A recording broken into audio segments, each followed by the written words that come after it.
1 month. That's all it took for my life to be turned upside down. I thought I had finally done something right, worked hard, saved every penny, and bought my dream car. But then, just like that, it was gone, repossessed, taken from me without warning, without reason. And the people responsible, a dealership that thrives on bullying ordinary customers, treating them like they're disposable. I could have let it go. I could have walked away, but I didn't. Instead, I discovered a secret they'd overlooked, a loophole that could turn the tables completely. What happens when the victim becomes the one holding all the power? I still remember the day I finally bought my car like it was yesterday, though it was only July of. I had been working for what felt like forever at a small insurance office in Lima, Ohio, grinding through long hours, dealing with people who sometimes treated me like I was invisible, and trying to save every penny I could.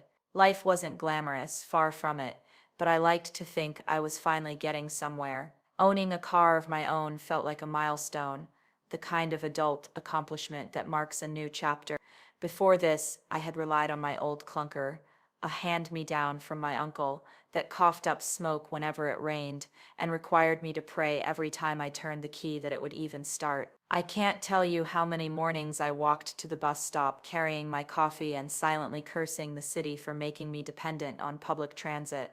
So when I saw the ad for a 2019 Kia Seltos at Taylor Kia in Lima, something inside me lit up. The photos online were clean, glossy, and the price seemed almost too good to be true. I remember my gut giving me a little nudge of skepticism, that quiet voice saying, "Be careful, check the fine print." But hope has a way of drowning out doubt when you're desperate for a win. That weekend, I went in, dressed neatly, feeling the kind of mix between excitement and nerves that comes when you're about to make a big purchase you've been dreaming about for months. The dealership itself had that typical new car smell, the polished floors, the faint hint of leather and fresh plastic, and I couldn't help but feel small amidst the shiny cars and the slick salespeople. I met a man named Greg, who smiled a little too much and leaned on the counter as if he were confiding in me personally. He told me the car had a clean history, that it was practically new, and most importantly, that financing would be easy.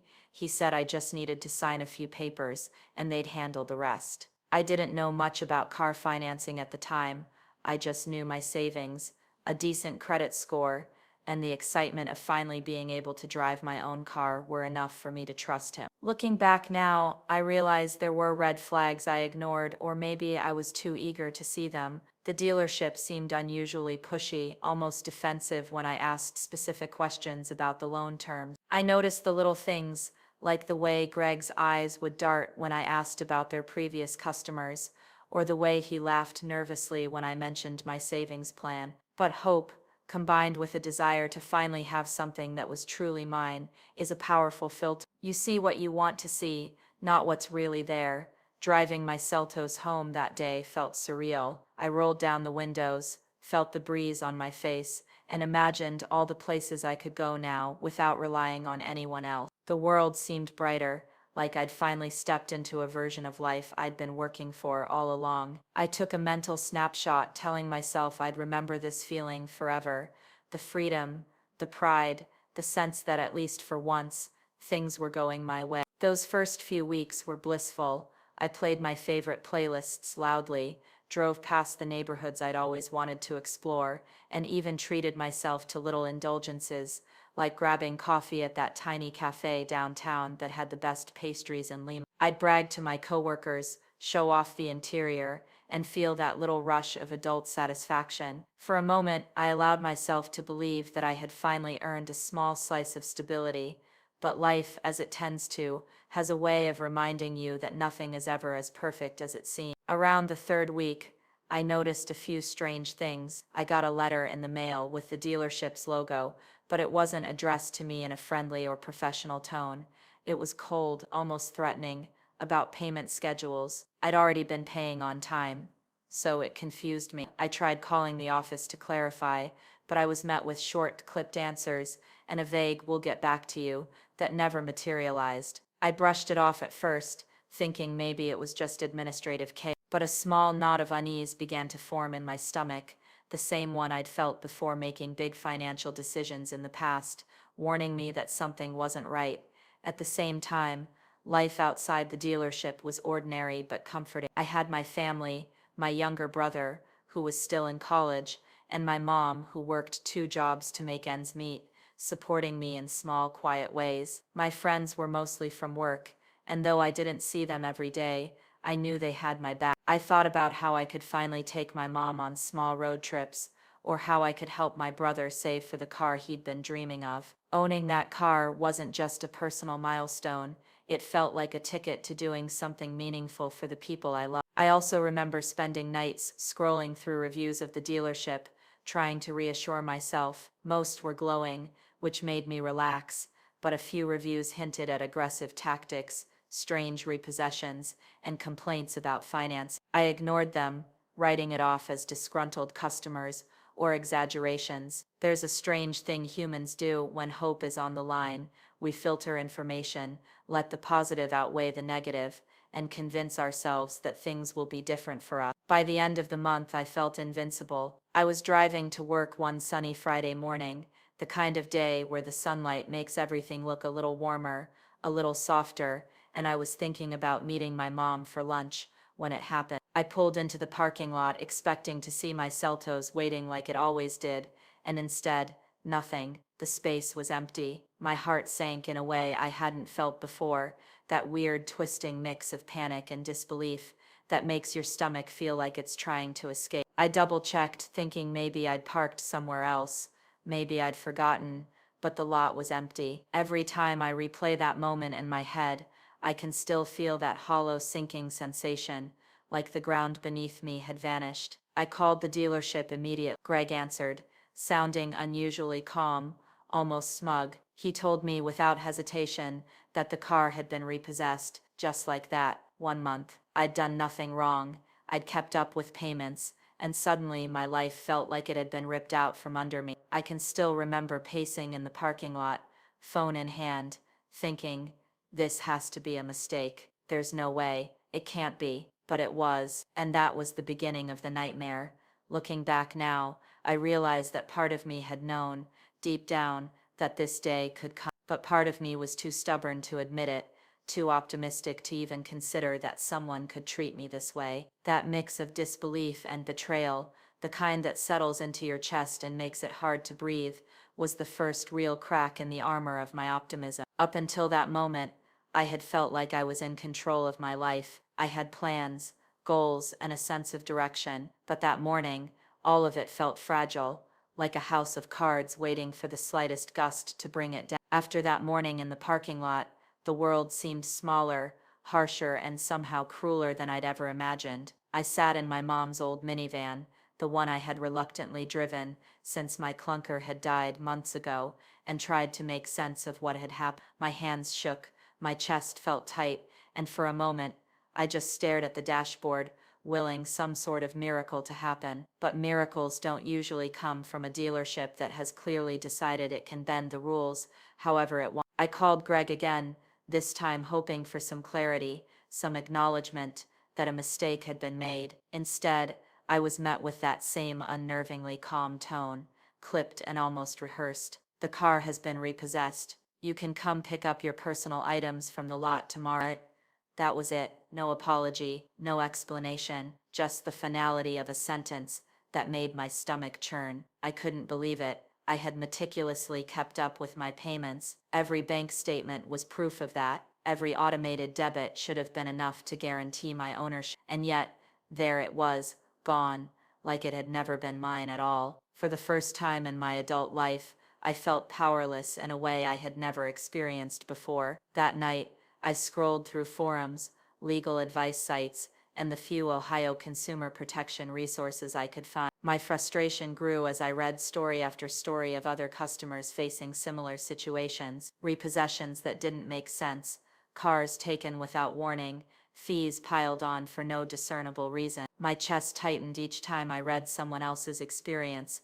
It was like a mirror, showing me that I wasn't alone, but also that this was bigger than a single car. The more I read, the more I realized this dealership had a pattern, one they relied on to intimidate ordinary people like me into giving up. Sleep became impossible. I would lie awake at night staring at the ceiling, replaying every interaction with Greg and the other salespeople. I thought about the small glances, the nervous laughs, the way they avoided certain questions. Every detail that had seemed insignificant before now screamed in my mind. I started keeping notes, dates, times, conversations, trying to piece together a trail that would justify my small apartment, once a haven, felt like a cage, with each passing day tightening the walls around me. I started telling a few close friends what had happened, careful to emphasize the injustice rather than my humiliation. Some of them were sympathetic, but I could hear the doubt in their voices. Maybe it's a misunderstanding, one friend said. Maybe they'll sort it out if you just stay calm. But staying calm didn't work. Calm hadn't brought my car back. Calm hadn't prevented the humiliation of standing in that parking lot, knowing everyone else saw my empty space, knowing the shame of explaining it to my coworkers, my mom, my brother. Calm wasn't enough, and I realized I had to think differently. That's when I first started to entertain thoughts I never thought I would. I'm not proud of it. There's a bitterness that creeps in when someone takes what's yours, but I started imagining ways to hit that. Not physically, not violently, but legally, cleverly, the way someone who has been wronged might strike when the other person least expects it. The thought alone made me both nervous and exhilarated. Could I really take on a business that clearly had more resources, more experience, and likely lawyers waiting in the wings? The answer, I realized, didn't matter yet. I had to try. The next week became a blur of research. I spent hours at the library, digging through Ohio Secretary of State records, municipal court filings, and small claims cases. I discovered dozens of instances where this dealership had been sued, often multiple times, with patterns of aggressive repossessions and disputes over financing. One former mechanic in particular had left comments online describing how the dealership regularly installed ignition, interrupt devices, and GPS trackers on their cars just in case repossession became necessary. That detail hit me like a gut punch. They weren't just careless, they were calculating. Every move I had made thinking I was responsible and careful, they had planned to exploit. At the same time, I wrestled with my own moral compass. I kept asking myself, am I letting anger cloud my judgment? Am I stooping to their level? But the more I examined the facts, the more I realized the line had already been crossed, long before I even set foot in that dealership. My anger was justified, my fight was justified, and if there was a way to turn the tables, to reclaim some sense of power, I owed it to myself to explore it. In the midst of all this, I had to deal with the humiliation. I started avoiding colleagues at work when possible, answering emails and calls with a forced calm. Family dinners became tense. My mom would ask how the car situation was going, and I'd smile and shrug, deflecting the shame I felt. My brother, who had always been the optimist between us, would try to cheer me up, suggesting we carpool together, but I could see the worry in his eyes. They didn't understand the gnawing sense of violation I felt. Someone had taken something I had worked so hard for, and no amount of pleading or reasoning could bring it back. And then one quiet afternoon, I stumbled across a small, seemingly irrelevant detail in the Secretary of State's database. I was checking the dealership's business filings for fun, trying to understand their corporate structure, when I noticed something that made me pause. The dealership's registration with the state had lapsed, not last year, not 6 months ago, but for several months prior. Somehow, despite operating publicly, selling cars and repossessing vehicles, their corporate name had not been renewed. My heart started pounding. Could this be a loophole? Could this be the thread I had been looking for to pull the whole tangled mess apart? I spent the next few days verifying it obsessively, multiple sources, cross-checking dates, making sure I wasn't misreading the data. The more I looked, the more it became clear. The dealership, so obsessed with suing customers, so quick to repossess, had neglected the most basic requirement of maintaining their corporate registration. I felt a surge of hope, tempered by disbelief. Could it really be this simple? Could a small technicality actually give me a shot at justice? Even as excitement began to creep in, I was scared. If I acted on this and failed, I could face legal retaliation, but if I didn't, I would remain powerless, a victim of their recklessness. The emotional tension became unbearable. I spent nights pacing my apartment, imagining scenarios, running through possible outcomes. I could see my mom shaking her head, telling me to be careful. I could hear my brother asking if I was sure this was worth the trouble. But somewhere deep inside, a stubborn part of me knew that this was the moment. I had to decide surrender or fight. By the end of that week, my resolve had solidified. I wasn't going to sit back and let them get away with it. I wasn't going to let them humiliate me, or anyone else, ever again. I wasn't entirely sure what I would do yet,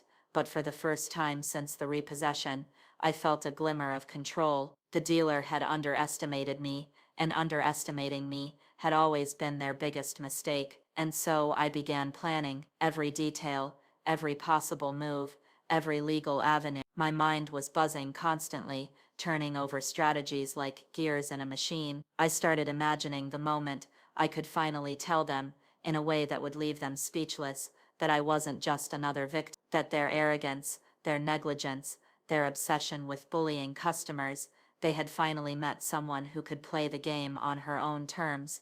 It wasn't just about the car anymore. It wasn't even just about me. It was about principle, about proving to myself that being clever, patient, and relentless could triumph over carelessness and greed. And in that moment, I realized something crucial. Sometimes the breaking point isn't where you fall, sometimes it's where you rise. The days after I discovered the dealership's lapsed registration were a strange mix of adrenaline and dread. I couldn't stop thinking about it, replaying the moment over and over, the realization that something so small, a simple bureaucratic oversight, could completely change the power dynamic between me and the people who had so casually ripped away my car. I felt like I had stumbled upon a secret that could level the playing field, but at the same time, I was terrified of what would happen if I made a wrong move. I started spending my evenings buried in research, municipal court records, Secretary of State filings, small claims databases. I became obsessive, almost like a detective tracking a criminal. Each time I found a case where the dealership had sued someone or been sued, I felt a combination of vindication and horror. The stories were relentless, people losing cars they had paid for, customers intimidated into signing away rights, fees piling up that had no legal justification. One mechanic's online comment stood out. They installed GPS devices and ignition interrupt devices on cars just to make repossession easier. I had always thought repossessions were painful, but straightforward, but now it became clear that there was a whole system of manipulation at play, designed to terrify people like me into submission.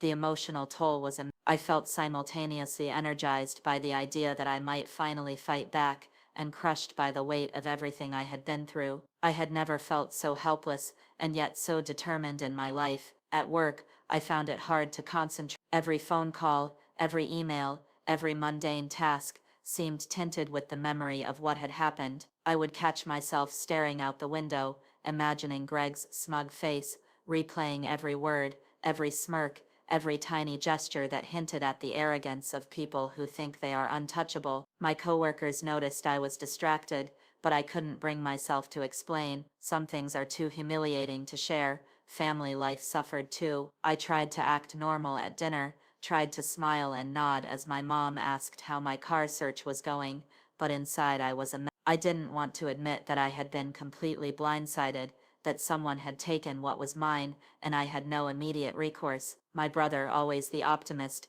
kept suggesting I take the bus or carpool with friends, and I would smile politely, feeling both grateful and guilty. They didn't understand the shame and frustration gnawing at me. I was angry at myself too. Why hadn't I done more due diligence? Why had I trusted someone who clearly had no intention of playing fair? Sleep was elusive. Nights became a blur of pacing, researching, jotting down notes, and imagining every possible outcome. I would lie awake until the early hours, my mind cycling through strategies and contingencies. Should I hire a lawyer? Could I even afford one? If I pushed too hard, would they retaliate? The questions tormented me, and the only answer I could find was to keep pushing forward. I realized that doing nothing was no longer an option. The more I dug, the more I began noticing inconsistencies in the dealership's operation. They claimed to be a legitimate new car dealership, but the records told a different story: multiple lawsuits, lapsed registrations, repossessions with minimal notice. Everything suggested a business that thrived on exploiting loopholes and intimidating customers. It was infuriating. I felt the full weight of injustice pressing down on me, but at the same time, I also felt a spark of opportunity. The universe, or maybe just dumb luck, had handed me a way to fight back. I started drafting a mental strategy. Every night I would sit at my small kitchen table with a stack of legal forms, printouts, and my laptop, thinking through each move carefully. I imagined the moment when I could strike, when I could flip the script, and I felt a kind of thrill that I hadn't known since I was a teenager, secretly reading detective novels under the covers. It wasn't revenge for revenge's sake. It wasn't about being petty. It was about reclaiming agency, about refusing to be a victim. At the same time, I had to navigate a minefield of moral questions. Part of me worried, am I doing the right thing? Am I crossing a line? I kept telling myself that I wasn't stealing anything, I wasn't lying, and I wasn't committing fraud. I was merely asserting a right that had been accidentally or negligently left open to me. But still, there was a tension in my chest, that nagging voice whispering about consequences, about the possibility that I could misstep. I couldn't afford mistakes, not now. Work became a strange refuge and torment at the same time. I needed normalcy, needed something mundane to anchor me, but every small interaction reminded me of my law. I avoided coworkers who drove nice cars, cringed when someone mentioned buying a new vehicle, and silently seethed at the injustice of a system that allowed companies to operate with such recklessness. At the same time, I learned to compartmentalize, to focus on tasks, while my mind raced with legal strategies and the little details that could make or break my plan. One night, around 2 weeks after the initial repossession, I had a vivid flashback to the day I drove the Celtos home. The excitement, the freedom, the belief that I had finally earned something of my own, it all came rushing back, and with it came a wave of anger so intense it felt almost physical. I realized that I wasn't just fighting for a car anymore. I was fighting for that sense of pride, that feeling of accomplishment that had been stolen from me. It was about proving to myself that I could reclaim not only what was mine materially, but also my dignity and autonomy. That was also the point where I started imagining the dealership's reaction. I pictured the smug expressions, the overconfidence, the belief that they were untouchable, and I began to plot not only legally but psychologically, thinking about how to hit them where it would hurt the most. I didn't want to just win. I wanted them to realize that arrogance and negligence had consequences, that they couldn't bully and intimidate without eventual accountability. The weeks passed in a strange haze of research,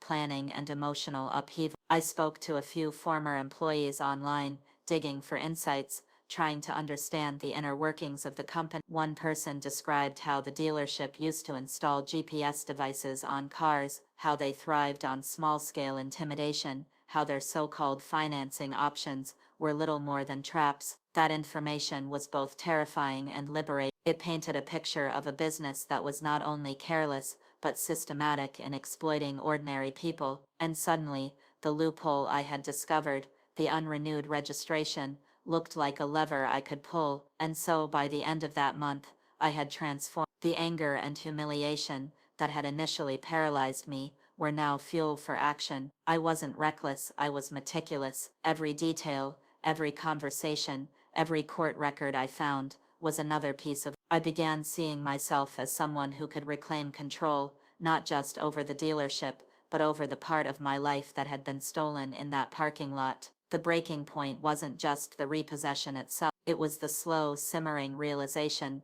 that ordinary systems, financial, legal, social, often favor the aggressive, the careless, and the unscrupulous. And that realization, bitter and heavy as it was, became the catalyst for a new kind of strength, a quiet, determined, almost cunning resolve that I had never known before. I knew the next steps would be delicate, possibly risky, but I also knew one thing for sure: I could no longer be a passive victim. I had to, and when I did, I had to do it with precision, patience, and a clarity of purpose that would ensure this wasn't just about a car. It was about justice, about proving to myself that cleverness, and persistence could beat arrogance and negligence if only I had the courage to see it through.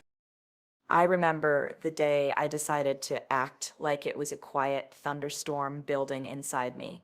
I I had spent weeks poring over municipal filings, state records, and small claims cases, and each discovery had fed a sense of possibility that I could finally reclaim some control. The dealership had left a door open, a tiny, glaring loophole in their otherwise aggressive, meticulously calculated system. Their corporate registration had lapsed. They hadn't renewed it, hadn't bothered to correct the oversight, and in that omission lay a path to empowerment I hadn't anticipated. Sitting at my kitchen table with my laptop, I stared at the Secretary of State's website as if it were a map to treasure. I had done all the background checks, confirmed the dates, double-checked their filings, and even printed screenshots in case anyone tried to claim I was mistaken. My heart raced, my palms sweated, and a nervous excitement bubbled in my stomach. Part of me wanted to close the laptop and forget the whole thing, to return to normal life and pretend that 1 month of blissful ownership hadn't been ripped from me. But the more I thought about it, the more I realized that hesitation would mean surrender. I couldn't let them walk over me. Not again. I started the process of registering the dealership name in my own name. The bureaucratic process was tedious, but strangely satisfying, almost like sneaking through a locked door that everyone else assumed was permanently closed. Every form I filled, every box I checked, was a quiet declaration of control. I kept reminding myself that this wasn't petty revenge.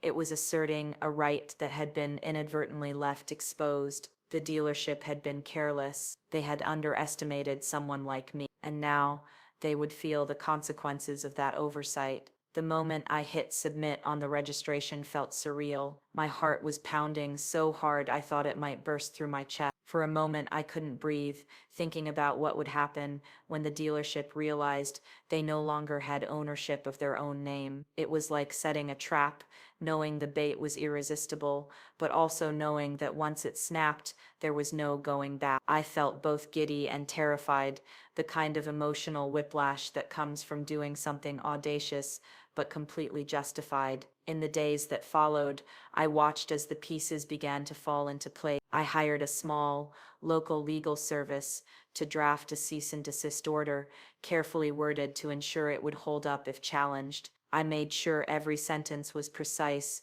every demand backed by evidence. Sending that document was another high-stakes moment. I remember taking a deep breath, clicking send, and then leaning back in my chair, my hands trembling. It felt almost criminal in its boldness, but I knew it was anything but. This was justice in its purest, most cunning form. No shouting, no threats, just the quiet force of law and logic. The irony wasn't lost on me. Here was a dealership notorious for suing customers, for intimidating people with lawyers and court dates, now being hit by the very system they had relied on to exploit others. I smiled to myself, imagining the moment they would open the cease and desist letter and realize they could no longer operate under their own name. The idea was intoxicating. I had never experienced such a mix of vindication and adrenaline. It was like the universe had handed me a deck of cards and said, "Play smart and you'll win." Of course, fear lingered. What if they fought back? What if they claimed I was acting in bad faith or tried to take legal action against me personally? I spent sleepless nights imagining scenarios, consulting legal forums, and double-checking my documentation. Every step was deliberate, calculated, and cautious. I realized that cleverness without preparation is just luck, and luck alone doesn't win battles against institutions. Preparation, diligence, and courage were my weapons now. And then came the first response. The dealership's lawyer reached out, clearly blindsided. I could almost picture the confusion, the scramble, the realization that the company so accustomed to bullying had underestimated someone they thought powerless. I didn't engage in anger or threat. I responded with calm professionalism, presenting documentation and timelines, and maintaining an almost clinical detachment. Inside, I was buzzing with quiet satisfaction. This wasn't about humiliation, it was about balance. For once, the scales weren't tipping in favor of recklessness and aggression, they were aligning with fairness, logic, and persistence. At the same time, I couldn't help but reflect on the absurdity of the situation. The same people who repossessed my car without hesitation, who relied on intimidation and legal threats, were now at the mercy of the very loophole they had neglected. It was karmic irony at its finest, the kind that feels almost too perfect to be real. I smiled quietly to myself,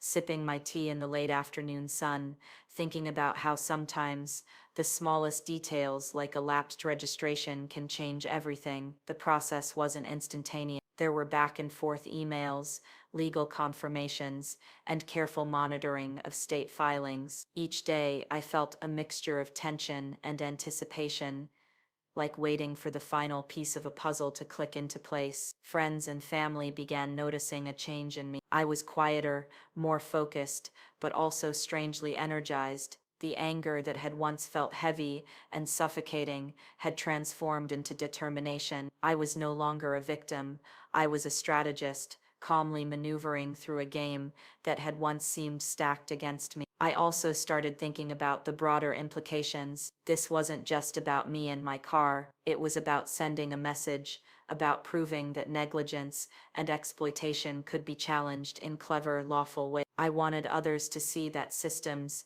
even those dominated by arrogance, could be vulnerable to careful observation, persistence, and knowledge. And while the case was still pending, the sense of personal victory was undeniable. I had reclaimed power over a situation that had initially seemed hopeless. Emotionally, I was undergoing a transformation. The fear and frustration that had dominated the first weeks after the repossession were replaced by a sense of agency. I had learned to trust my own judgment, to act decisively, and to embrace the thrill of intellect applied to injustice. I had also developed a new appreciation for the intricacies of bureaucracy and the power of small, overlooked details. The dealership had made the mistake of thinking compliance was optional, and in doing so, had handed me a weapon I could wield with precision. By the time the cease and desist order reached the dealership, I felt a quiet satisfaction that went beyond legal triumph. It was a deep,